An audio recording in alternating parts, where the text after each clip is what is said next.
Fala pessoal, sejam todos bem-vindos a mais um vídeo aqui do NS Soccer, segundo dia de quartas de final.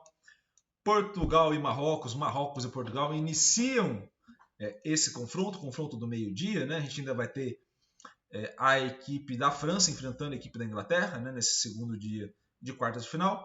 Mas o primeiro confronto, que é o tema deste vídeo, será entre Marrocos e Portugal, Portugal e Marrocos. Antes da gente iniciar o vídeo, vou pedir para vocês aquilo de sempre. Deixa teu like, deixa teu comentário, sempre muito importante.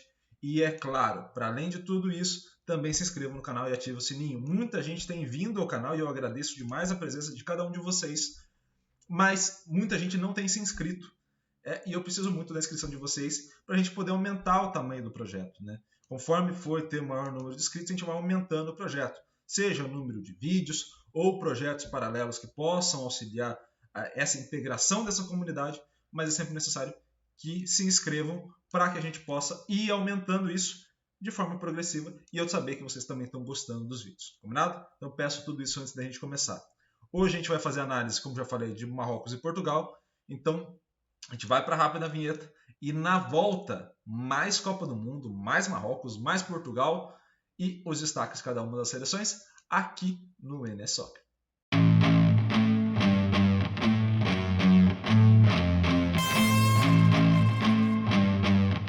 De volta, pessoal, já com a tela que vocês tanto aprendem a amar, que é essa tela de análise que está aí para vocês.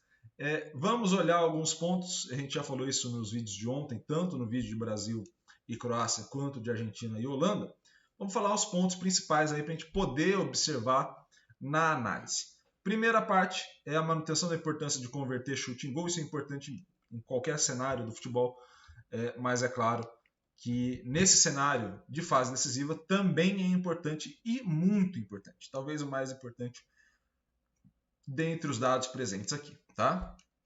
Além disso, a gente já vê uma melhora na questão de finalização, então esses dados eram muito negativos e estão ficando mais neutros, né, olhando a competição como um todo. O que isso quer dizer? Que a gente está olhando uma situação onde as equipes estão finalizando melhor, ou seja, a gente começa a olhar que tem um número de finalização mais alto ou uma manutenção dessa finalização, mas há uma taxa de conversão maior. Então o sistema começa a identificar que, caramba, na primeira fase muita gente chutava e chutava errado, então é ruim. Agora começa a chutar e chutar certo, porque você vai selecionando as melhores equipes. Então o aproveitamento vai ser sempre melhor. E esse é um cenário que começa a aumentar o grau de importância. Tá? Então você vai ver essa barrinha muito provavelmente subindo ao longo da competição. Quando a gente for olhar a questão dos passes, há uma queda. Aquilo que a gente já falou na fase de oitavas, quando a gente olhou os dados da fase de grupos. A gente observa essa queda entre uma fase e outra, né? Essa fase azul é a fase de grupos e a laranja é a fase de oitavas, né? Já com os dados das oitavas de final, a gente começa a ver uma queda no grau de importância do passe, porque o que vai ser mais importante vai ser a conversão desse passe em chute e principalmente do chute em gol. Tá? E aí, olhando para a parte de defesa, a gente já teve uma melhora também na recuperação pelas ações. O que isso quer dizer? Isso quer dizer que recuperar a bola ou deixar o adversário fazer menos ações começa a ser importante. E aí a gente não está falando de recuperar e manter a posse. A gente está falando de recuperar e dar sequência do jogo o mais rápido possível para buscar essas taxas de conversão. Iago, bom exemplo para isso. Preciso para entender. Show. Vamos dar esse bom exemplo. Um bom e um mau exemplo, né? Uma equipe que faz muito bem essa recuperação é a Espanha, tá? Olhando para a Copa do Mundo como um todo. A Espanha fazia muito bem isso, mas ficava muito em posse da bola e tinha baixo percentual de conversão de passe para chute e de chute para gol. Então percebam como isso vai dificultando. Uma equipe como Portugal recupera muito bem essas ações, mas converte também muito bem essas ações, convertendo também muito bem os chutes em gols. E isso vai caracterizando uma equipe com melhor aproveitamento. Tá? Tudo isso é necessário observar. Né? A gente não pode observar os dados separadamente, mas a gente precisa observar os dados em conjunto. E nesse cenário a gente vai observar o confronto, né? Portugal e Marrocos, Marrocos e Portugal. Nesse cenário que a gente vai observar, a gente observa Portugal em mais posse de bola do que Marrocos, tá? Mas percebam como não é tão discrepante assim, né? Nenhum dos dois estão preenchendo a parte do gráfico como foi, por exemplo, Marrocos e Espanha, né? Os dois, no caso, estão ali um pouco abaixo de uma faixa de 70% em relação aos outros, né? No caso de Portugal aqui no ataque, mas Portugal mantém mais essa posse, mais no ataque, então consegue ter uma posse muito maior do que Marrocos no ataque, mas Marrocos abdica de ficar com a posse da bola mesmo, tá? É uma estratégia de jogo de Marrocos, então sem problema também. Onde Portugal leva vantagem em relação a Marrocos de forma direta? Nas ações de conversão de passe para chute, no número total de chutes e na conversão de chute para gol. Tá?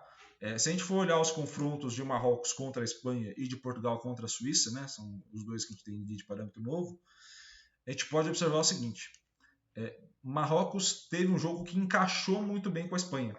A Espanha não é uma equipe que agride tanto, né? Ela fica mais trocando passes até achar uma situação adequada. Como o Marrocos joga muito fechado, muito compacto, é uma equipe que de fato encaixou um modelo de jogo com o outro. Né? Já foi isso na Copa do Mundo passada para a Espanha. A Espanha tem muita dificuldade. Mas quando a gente olha para Portugal, essa equipe de Portugal não é uma equipe que tende a ficar tanto em posse da bola como a Espanha. Então são ataques mais rápidos. Sendo ataques mais rápidos e convertendo essas ações em finalização e em gol, é uma equipe mais perigosa para Marrocos do que a Espanha. Então o Marrocos tende a ter uma dificuldade muito maior com Portugal do que teve com a Espanha por característica de jogo. Tá? Não por qualidade individual de jogadores, não é isso. Mas por característica de jogo ela tende a ter essa dificuldade. E onde vai estar o ponto de vantagem de Marrocos? Justamente nas ações de defesa. Né? Na questão de evitar o chute, principalmente por questão de bloqueio, mas também de desarmar e interceptar essa jogada. Então ela quebra essa sequência. Né? Ela perde muito rápido a posse da bola, mas ela quebra muito a sequência ofensiva do adversário. E quebrando essa sequência ofensiva do adversário, você vai dificultando. Né? Você não fica em posse da bola, e é uma estratégia de Marrocos, uma estratégia muito válida, inclusive, mas ela acaba quebrando essa sequência. Né? Ela acaba quebrando a sequência ofensiva da equipe adversária, e isso dificulta a criação de jogadas. Então, é uma equipe que intercepta ou desarma, perde a bola na sequência. Intercepta ou desarma, perde a bola na sequência. Isso vai dificultando a outra equipe. Tanto que, na recuperação, ambas têm uma característica muito parecida. Né? Então, vai ser um jogo onde Portugal vai tentar atacar, mas tende a aumentar essa manutenção da posse da bola, justamente por conta das características de Marrocos. Tá? Então isso tende a acontecer. Iago, você tem a apontar algum favorito? Por mais óbvio que possa parecer, Portugal seria o favorito nesse cenário, justamente pela conversão de chute em gol. Eu imagino que Portugal finalize mais, imagino que Portugal tenha mais posse e imagino que Portugal converta mais. Né? Iago, isso tudo vai ser assim? É fixo? Não, não é fixo. O que vai acontecer muito a depender do contexto do jogo e de como o jogo vai estar proposto. Então, Portugal faz 1-0 de cara, ou Marrocos faz 1-0 de cara, e aí você modifica todo esse cenário que a gente está falando. Porque aí a gente parte desse jogo igual que a gente está analisando, né? Entre as duas equipes numa situação igual de jogo, e a gente parte de uma situação extra de jogo, uma situação onde você tem um cenário diferente do ponto de vista de igualdade. E tendo esse cenário diferente, modifica as demandas também. Tá? E, obviamente, o comportamento e característica das equipes em cada um dos cenários. Vamos agora aos destaques, né? Aos destaques das equipes. E começar por Portugal com Gonçalo Ramos, né? O cara que fez o hat-trick, né? O primeiro hat-trick dessa Copa do Mundo, entrou muito bem. Né? É um jogador novo, 21 anos, se não falha a memória, fazendo uma grande temporada no Benfica.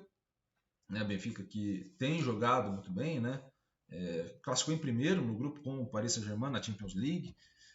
Tem feito um bom campeonato de Portugal também, uma boa Liga de Portugal. E olhando esse cenário onde a gente está observando esses jogadores, né? E aí o Gonçalo Ramos atuando, a gente tem um ponto muito importante, que no processo de atuação dele, ele permite uma mobilidade muito maior para o ataque hoje do que o Cristiano Ronaldo. Então, a gente passa a ter em Portugal um perde-pressiona maior com ele, o que já era muito bom de Portugal, você passa a acontecer mais vezes ali com ele. E, é claro, além de ter essa pressão que ele permite no primeiro momento, ele é um jogador que converte muito bem a gol, então você ganha isso também, não que o Cristiano Ronaldo não converta, mas hoje o Gonzalo consegue converter tanto quanto, você não tem uma perda nesse sentido, né? Você tem uma opção a mais, inclusive. E, é claro, você ainda tem um jogador de maior mobilidade para as construções de jogadas. Então, um jogador que consegue fazer muito bem essa parede, consegue muito bem participar com os passes da sequência ofensiva, né?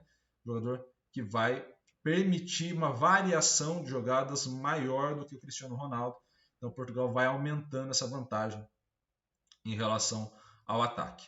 Onde eu acho que Portugal também tem a melhorar olhando para o ataque, né?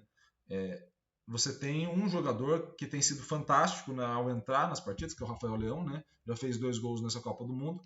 E eu acho que talvez fosse um momento de aproveitar o Rafael Leão, principalmente nesse jogo onde você vai ter muito confronto um contra os laterais, né? Marrocos é uma equipe que fecha muito, ela compacta muito, né? Então, assim, ao compactar, ela não vai ser uma equipe que vai compactar, por exemplo, que nem a Espanha, que ela vai fechando para o centro, né? Mas ela é uma equipe que vai ser muito compacta entre as linhas. Então você forma uma linha de 5 e depois uma linha de 4 com um jogador mais à frente e muito compacto. Então, assim, esse jogador bom de 1 contra 1, como é o caso do Rafael Leão, junto com o Gonzalo Ramos, junto com o João Félix, junto com o Bernardo, com o Bruno Fernandes, Portugal tem puta equipe, né? Junto com todos esses jogadores, pode te trazer maiores possibilidades nesse confronto 1 contra 1 e também maiores possibilidades na fase ofensiva. Então, assim, talvez se fosse um jogo para ele, não sei como é que está a questão física, né? Ele veio de uma lesão antes da Copa do Mundo, né? O Rafael Leão, eu não sei como é que vai estar a questão física. Mas é notório que Portugal melhorou bastante, não por questão de um jogo, mas pela questão da mobilidade mesmo, né? A gente olhar os números de Portugal nesse jogo, né? Para além de ser um jogo atípico, 6-1 contra a Suíça é um jogo mais atípico, mas de fato houve uma melhora, e uma melhora passa muito pelos pés desse moleque, que é muito bom jogador, né? Da equipe de Marrocos, né? E a gente pôde ver isso ao longo do jogo contra a Espanha, além do Hakimi, que é um excelente jogador, né? Que já fez aqui o destaque dele ao longo da Copa do Mundo, né? Principalmente nas oitavas, passa muito pelos pés desse jogador que é, junto com o Hakimi, o grande desafogo da equipe, que é o Ziyech. O Ziyech ele consegue fazer essa bola circular, o jogador de maior qualidade ali no meio campo e ataque da equipe de Marrocos, né? Um jogador muito dedicado na parte de marcação, não é a principal característica dele, né? Ele é muito mais jogador de ataque, desse 1 contra 1, jogador de muita mobilidade, mas tem participado de forma efetiva também no momento de defesa, entendendo o modelo de jogo da equipe de Marrocos, né? Que é um modelo de jogo diferente do que ele joga tanto em clube, né? Seja aí, você pegar o histórico mais antigo dele no Ajax, quanto no Chelsea, né? E ele entende muito bem isso e se dedica muito a essa fase de marcação, principalmente ali os primeiros combates no meio campo. Então, é um jogador que consegue, de fato, ter um grau de atuação e influência muito grande nessa equipe. Onde ele vai se destacar também na fase ofensiva. Ele é um jogador de muito boa relação com a posse da bola, né? Então, assim, um jogador que em posse da bola individual finaliza muito bem, tem um bom drible, essa movimentação muito rápida dele, né? Tem um bom drible e também encontra bons passos, um jogador muito completo nesse sentido, tá? Por vezes não vai ser o melhor jogador de conversão, né? De gols, por exemplo, mas é um jogador muito perigoso e numa Copa do Mundo onde pouca gente finaliza a média e a longa distância, ele é um jogador que consegue fazer essa finalização. Então ele consegue converter muito bem essas finalizações em gols e também, obviamente, algumas ações em assistência, né? Na exploração de espaço ele vai ter muita dificuldade ao longo dessa Copa do Mundo em explorar, porque a equipe dele vai passar pouco tempo em posse da bola, né? Estou olhando para o cenário ofensivo, né? Que é onde ele vai atuar mais vezes. A equipe dele passa pouco tempo com a posse da bola, então a exploração de espaço dele é muito dificultada na equipe de Marrocos por conta disso. Mas, é claro, o processo de comunicação na ação passa muito por ele, porque ele é o grande desafogo da equipe. Então, muitas vezes você vai ver essa bola em poucos passos cair no pé do Ziyech para fazer alguma ação subsequente. E isso é muito importante da gente notar, porque é nesses confrontos que podem acontecer algumas ações, seja uma ação de passe, assistência, para Marrocos. O que, assim, a gente imagina, a gente até pelo jogo que teve contra a Espanha, imagina que o Marrocos ficaria menos tempo em posse da bola e, obviamente, essas coisas vão ser mais efêmeras, né? Acontecerão poucas vezes. Mas, de maneira geral, Marrocos tende a ter esse jogo e o Ziyech é um cara que, dentro da fase ofensiva, talvez seja o principal diferencial dessa equipe. Favorito? Portugal. Mas a gente tem que respeitar muito esse modelo de jogo de Marrocos, que é um modelo muito interessante. Das equipes é que optou por, de fato, jogar sem a posse da bola. E vai ser interessante ver como essa equipe vai se comportar. A questão física de desgaste, por conta de ser um torneio de tiro curto, talvez influencie, principalmente no final do segundo tempo. Mas é claro, depende muito do placar, como a gente já falou algumas vezes. Ao modificar o placar inicial muito cedo, você modifica toda a dinâmica de jogo também muito cedo. Então a gente vai ter que observar isso também acontecendo. Caso Portugal consiga 1-0, se o Marrocos vai ter que sair um pouco mais, se o Marrocos fica mais com a posse da bola ou não. E aí, é claro, organizando isso de acordo com o jogo. Então, a gente está fazendo uma análise inicial, mas as coisas vão modificando ao longo do jogo. E é claro, esses pontos que a gente colocou aqui vão modificar, mas a gente pode já ter um parâmetro inicial para entender o jogo, como ele vai acontecer no dia de hoje, esse primeiro jogo das quartas de final, do segundo dia das quartas de final da Copa do Mundo. Combinado? Muito obrigado pela tua audiência. Novamente vou pedir a mesma coisa de sempre. Like no vídeo, comentário, compartilhamento, também sempre muito importante. E, é claro, também inscrição e ativar o sininho para você estar por dentro de todas as ações aqui do NS Soccer. Para além disso, redes sociais aqui embaixo também na descrição. Por favor, segue lá no Instagram. Que às vezes se o YouTube não te notificar, lá a gente vai colocar o link para você também assim que sair os vídeos. Combinado? Então, muito obrigado novamente pela audiência. Um grande abraço, bom jogo e valeu!